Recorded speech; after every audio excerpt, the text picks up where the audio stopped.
Great to be here. Thank you. So the U.S. stock market got off to a good start this year. Do you think that this trend will sustain? We do think the trend is going to sustain. We've seen it in earnings. And I think when we get to about 29% of companies have reported already. When we get through the following week and we see the rest of major tech report, we've got Amazon, we have Apple, we have Alphabet reporting this week. Once that's done, people are going to forget about 2022. They're going to start to look at 2023 and even 2024 earnings.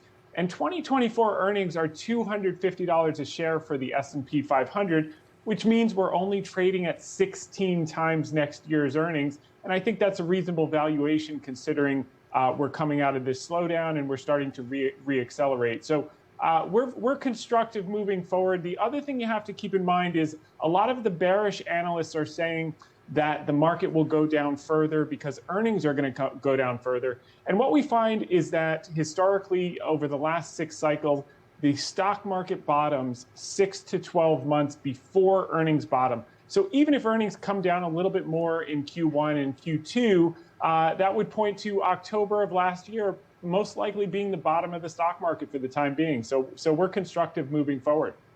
So we have left the bottom behind, and with the fourth quarter GDP growth that is beyond what the economists estimate. So do you think that we can put aside the recession fears and then it's going to be soft landing for the U.S.?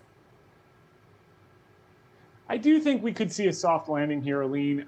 If you look at core PCE, the inflation read, dropped down to 4.4% in the most recent read last week.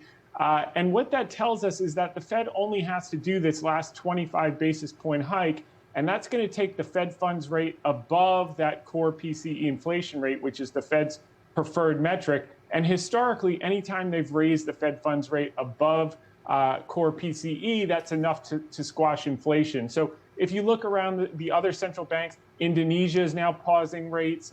We saw Bank of Canada last week pause rates at around the same level, 425 to 450.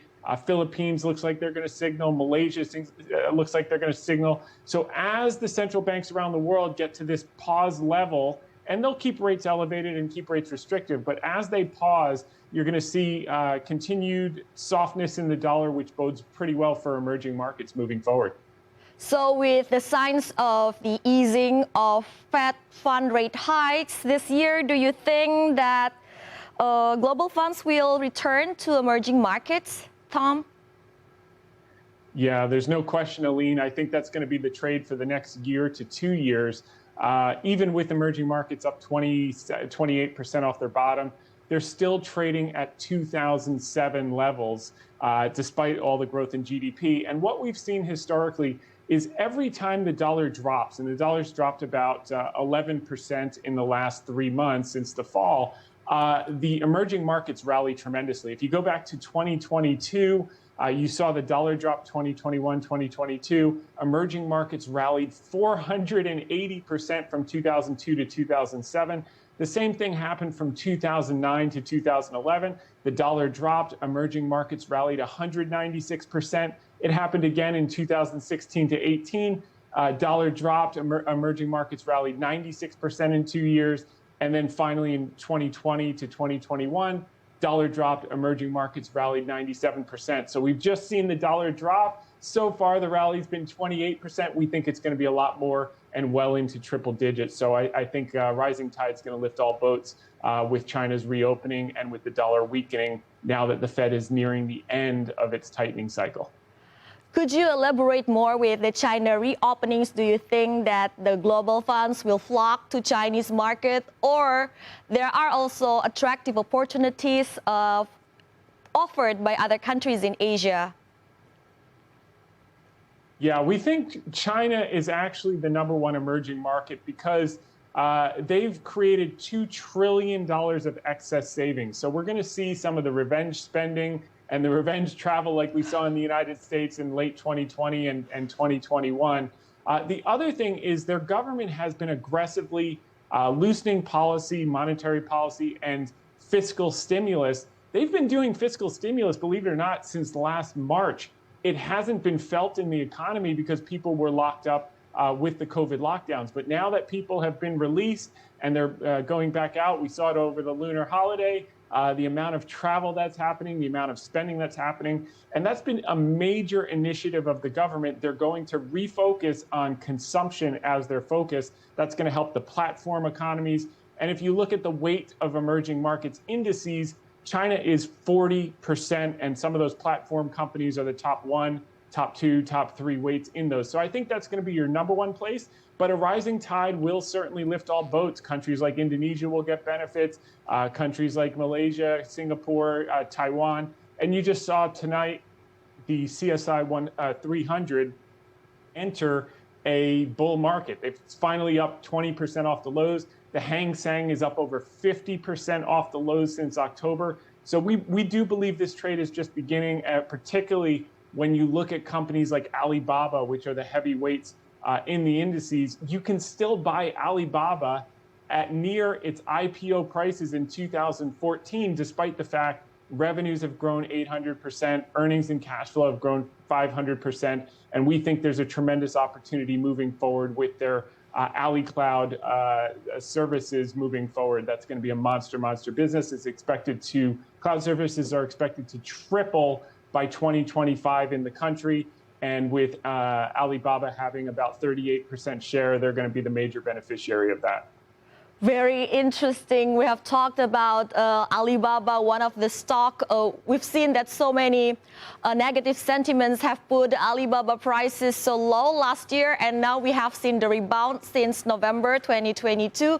Let's talk more about Indonesia market, if you don't mind. If we compare Indonesia market to other emerging markets, where is Indonesia positioned? If you see at the real yield, our central bank has said that, indicates that it will no longer increase the rate, the BI 7-day reverse repo rate. So do you think that Indonesia will be still attractive for portfolio investment? Yeah, no question. Indonesia has favorable demographics. I think the central bank made a wise move by pausing at this level. Inflation is expected to come down to the mid threes. So that will be very constructive for growth moving forward. And I think that was certainly the right decision.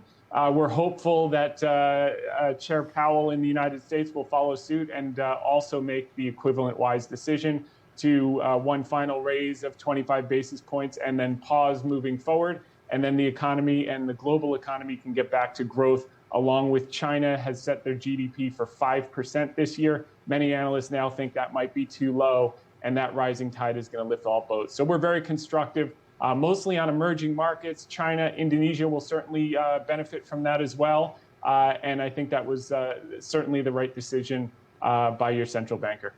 So, Tom, Indonesian government will continue to issue debt papers to raise funds to finance the state budget. Do you think the downward trend in global interest rates will make Indonesian government's bond even more attractive to foreign investors at its current level? Yeah, you look at your 10-year yield is at 6.8%. That is very constructive. And your government has been fiscally responsible with a debt to GDP at only 41% versus in the United States, our debt to GDP is 120%. So we're limited on how much more we can raise. Even if the Fed wanted to raise more, they couldn't. Whereas in Indonesia, I think that a lot of investors will look at, number one, the higher yield, which is constructive. But number two, the balance sheet looks very, very healthy. And that's a good thing investors want to see. So last question before we close our dialogue today, I would like to know your opinion. So inflation has eased and then the Fed fund rate hike cycle seems close to an end. But we haven't seen so far the signs of the ending of the Ukraine and Russian war. Do you think that this conflict will continue to undermine the recovery of the global markets? It doesn't seem that way because Russia has continued to produce their oil and sell it to China and sell it to India.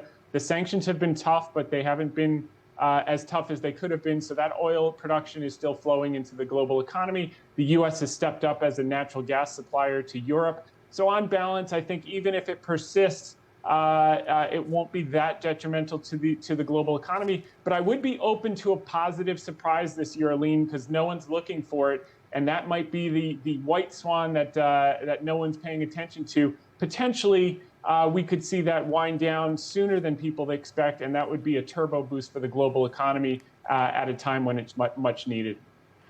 Thank you very much for your insights, Thomas J. Hayes, Chairman and Managing Member of Great Hill Capital.